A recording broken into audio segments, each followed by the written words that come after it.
It's been 1 year since For Honor was released. All the factions, they all have 6 different heroes. It's equal strength everywhere.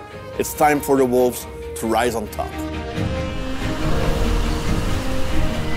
We decided to call Season 5 Age of Wolves because with a 1-year anniversary, we go back to Apollyon. And Apollyon dreamed about this world where wolves will dominate and not the sheep. There will be new content in Season 5. New gear, new emotes, new execution, balancing, major updates to some heroes, and one feature that everybody's been waiting for, the release of the dedicated servers. We dedicated a whole part of the team to only work on that. Can we really change the whole architecture of the game while we improve it and run it at the same time? That's why it took so much time, basically, because of the amount of work that is needed behind it. First, for player, it's only improvement. In terms of flag, feeling of latency, you don't get any more resynchronization. When the player is leaving, you don't get post-migration message. You really get the best experience that For Honor has to offer.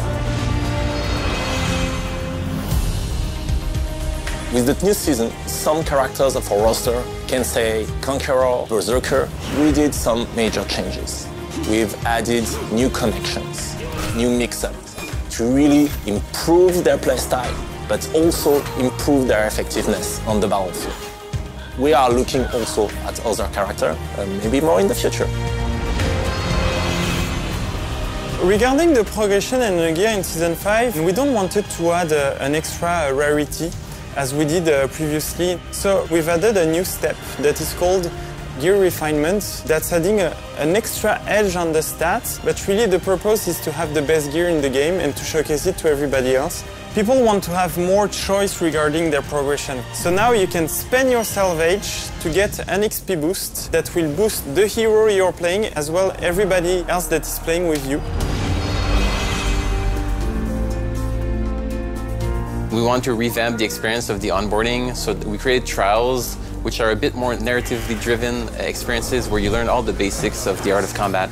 We expect new players to go with the apprentice and then have a bit of playtime in the game and then come back for the war trials to go more in depth into the art of combat.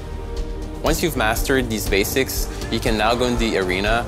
And what's cool is that as you play online, you will fight against other players, doing specific moves, using specific heroes, and when you feel like you're stuck or you don't quite know how to deal with these situations, now you can create the same setup in the arena, practice, and get better. So now we will allow the player to equip a different effects on each of the executions, on different emotes, etc. On Season 5, we want to have Tribute mode as the ranked mode in 4v4, not Dominion. For Faction War, we're adding what we call the strategic points. When you own a territory that has a strategic point, you will get a bonus. More XP when you play matches, for example, more loot or more war assets. The first thing I think we need to say to our community is thank you guys. You have been amazing. We had ups, we had downs, but the community was there with us throughout that year. Thank you all for your passion and commitment. Thank you.